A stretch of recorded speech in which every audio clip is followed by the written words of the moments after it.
So in this one, we're going to get a side-lying, breathing rib cage expansion. So we want to get a roller. We want to put it under our armpit.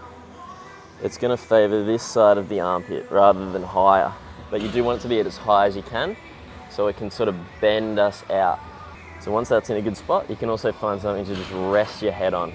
So you really want to feel this bend here to feel as maximal as possible. And we really want to let our body just, you might feel quite stiff. You want to let the body sink into this space. It helps to have the legs up, a little tuck of the pelvis. See if you can find a spot where you can really sink into the side of the rib cage. Then once you've got that, you're going to breathe in.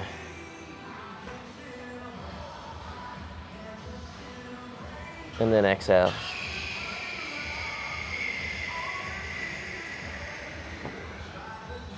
And when you exhale, I'm just going to shift out a bit because I want this to sort of stretch me out that way a bit more. I want to get a bit further away from it so I can really bend the rib cage out. Breathe out. And let this all just sink into this gap.